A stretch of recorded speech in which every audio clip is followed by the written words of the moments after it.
pantengin terus timeline Twitter @ini_talkshow karena pengumuman pemenang kuis akan ada di Twitter, ya. Karena ada pemenangnya nanti mendapatkan 2 merchandise spesial dari Ini Talkshow, ya. Silakan Pak Samsul. Terima kasih Pak Wahab. Ya. Mas Helmi ini kan bisnis sudah banyak ya, presenter, motivator.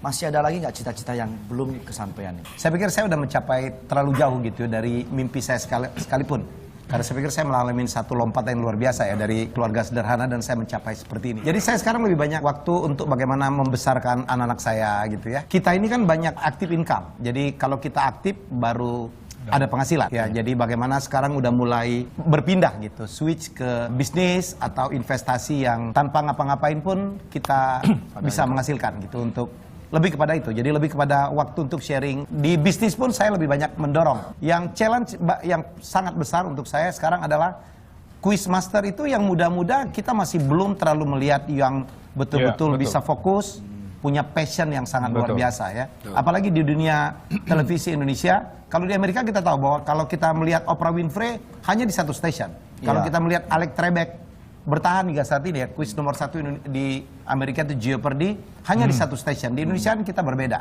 ya. Andre, kemudian Sule seperti saya juga ya, ada di beberapa station sekaligus. Kadang-kadang rata-rata stripping lagi ya, orang jenuhnya cepat, kemudian kita ganti lagi dan kemudian berganti lagi dengan orang-orang yang baru. Saya betul-betul men-challenge anak-anak muda untuk menjadi quiz master. Memang diperlukan passion, diperlukan keinginan untuk terus belajar ya. Bukan hanya mewariskan kepada keluarga, tapi juga ilmu-ilmu yang sudah pernah Mas Helmi lakukan diwariskan kepada host-host yang baru. Iya. Jadi bagaimana caranya menjual dan apa yang kita jual itu laku itu. Iya, yang kalau saya paham dari panjang itu. Sebetulnya semuanya nggak paham sih saya. Jujur. Nggak, tapi intinya itu. Iya. Sekreatif apapun kalau tidak bisa untuk menjualnya percuma. Iya. Kalau Om Sony ada proyek apa, katanya mau menerbitkan buku itu ya? Buku ya, buku bulan depan lah, kurang lebih mungkin November atau pertengahan Desember. Kalau rencana ke depan ada beberapa. Yang pertama, saya punya passion di film layar lebar.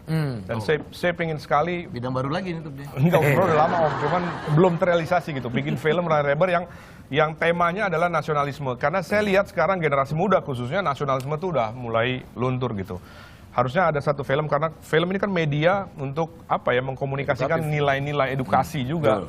Dan kita perlu satu film yang ada membuat bond atau ikatan kita sebagai bangsa itu kuat lagi. Kalau kita perhatikan umpamanya Cina itu setiap tahunnya berapa puluh dia bikin film yang intinya pesannya satu, bahwa Cina itu dulunya hebat dan lain sebagainya. Indonesia nggak ada gitu. Mana ada film yang bikin hebatnya kerajaan Majapahit, hebatnya kerajaan apapun, kan nggak ada kan? Tapi ya kan? belum. Kalau saya agak berbeda dengan Sony, sebenarnya kita terlalu melihat film gitu. Padahal yang lebih harus diperhatikan adalah televisi. Ya, kalau Anda lihat bahwa televisi itu disaksikan oleh puluhan juta orang tiap hari. Dan jangan lupa ya, sebuah riset mengatakan anak-anak Indonesia average 35 jam seminggu nonton televisi. Saya pikir kalau kita ingin menularkan semangat apapun, ingin menginspirasi, TV harus sangat-sangat diperhatikan. Karena TV ini inspirasi. Masyarakat bisa berubah, remaja kita tingkah polanya berubah karena melihat TV. Jadi dampaknya sangat kuat sekali dari TV. Kalau itu saya pikir TV yang jauh lebih banyak ditonton, meraih. Lebih kepada warisan sih kalau kita bicara film layar lebar, karena film layar lebar itu kan long live ya, long time ya, jadi bisa sampai 100 tahun kemudian kita bisa nonton dan lain sebagainya. Dan itu obsesi saya yang satunya adalah saya ingin menyelesaikan latihan saya sekarang kan ikut 2 bela diri ya, Muay Thai sama Brazilian Jiu-Jitsu. Tanyakan Sony apa yang tidak dia lakukan. Jiu-Jitsu ya. Pengen dapat black belt aja, tapi masih long way to go banget perjalanan. Luar biasa. Vokal udah selesai, belajar vokal sama Berta udah selesai. Udah lama itu, udah lama banget. Pokoknya kalau tanya Sony melakukan, tanya saya. Ini orang luar biasa gitu, multi talenta. Tapi benar tadi kalau berbicara masalah TV, TV itu cepat sekali. Karena bapak saya juga tahu cabai-cabean dari TV. Luar biasa TV ini. Ya. Cabai-cabean. Bapak saya tahu cabai-cabean. Dan walaupun sekarang kan orang bilang internet, zaman internet dan lain sebagainya, memang TV tetap dominan. Kalau Om Charles sendiri, ini kedepannya akan membuat TV atau gimana? Enggak. Atau mau mengejar buronan yang tadi? Sebagian besar bangsa Indonesia itu, kalau menurut saya, punya legacy itu cukup sedikit. Kita dikenang di sejarah itu jumlah orang-orang berhasil, Warisan ataupun iya. tokoh ya. Artinya gini, kalau kita lihat hari ini sebetulnya orang Indonesia yang pintar, yang brilian pemikirannya itu banyak. Dan kita lihat sejak zaman Orde Baru tuh cukup lambat Indonesia menghasilkan banyak tokoh. Dan tokoh itu salah satunya bisa dilihat dari cara berpikir dan caranya berbicara. Orang Indonesia sebagian besar dengan caranya dididik selama ini, itu takut bicara, takut mengemukakan gagasan, takut mengemukakan pendapat. Walaupun di dalam keluarga itu ada budaya sopan, tetapi saya mendorong supaya kita anak-anak muda itu berani untuk menyatakan pendapat, tapi dalam hal yang sopan, tetap kita Kultur lah, memegang budaya teguh tetap etika kita.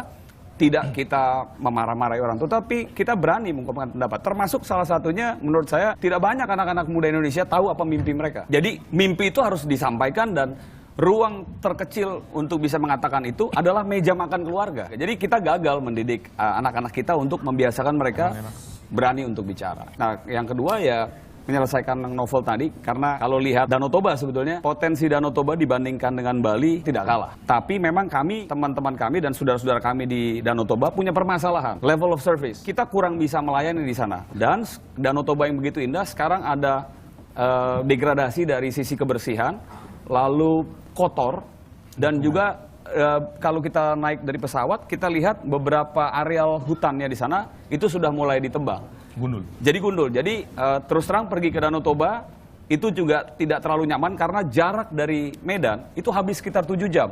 Oleh karena itu sekarang infrastruktur dari Sumatera Utara, dari Medan, itu harusnya bisa cepat ke Danau Toba. Nah, mudah-mudahan dengan novel yang tadi bisa memperkenalkan Danau Toba bukan hanya ke Indonesia tapi juga ke mancanegara. Amin ya. Luar biasa.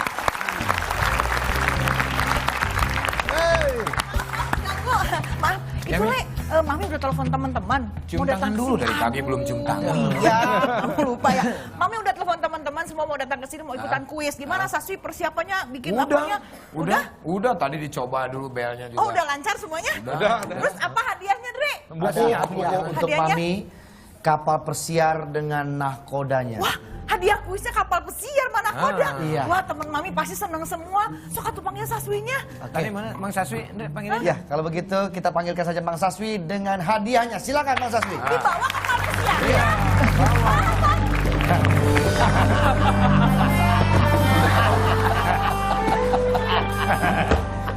Nah, ini nahkodanya. Ini bukan kapal pesiar. Tara, ini kapal yak. Iya. Kalau bukan gue yang nyupir nggak bisa nih. Oh. Ini hadiahnya buat kuis. Yang hadiahnya buat kuis ini. Katanya kapal pesiar. Ya, tuh yang gede. Bu. Ini mah kapal kano atuh. Ini Gimana sih kamu? ya kapal ini ya kapal. Ini Mi kapal pesiar. Wah, kamu mah gimana sih? Malu-maluin aja. Gak begini atuh, dia mana Pak RT lagi. Gak mungkin berdua sama Pak RT atuh. Pakai ngangkang lagi, gimana masuknya? Pokoknya ini hadiah kuis. Nah, nanti nakodanya huis. Nanti ada huis. Mami gak mau bubar deh, kuisnya gak usah. Udah. Pada gini. Yang jelas begini Mi, kuis bubar nggak masalah. Yang jelas ada tugas Mang Saswi sama Mami dan juga Pak RT untuk mencari buronan yang ikut kuis. Itu aja, jelas itu aja udah. Iya deh. Terima kasih. Om Darmas terima kasih. Om Sony terima kasih. Om Helmi terima kasih.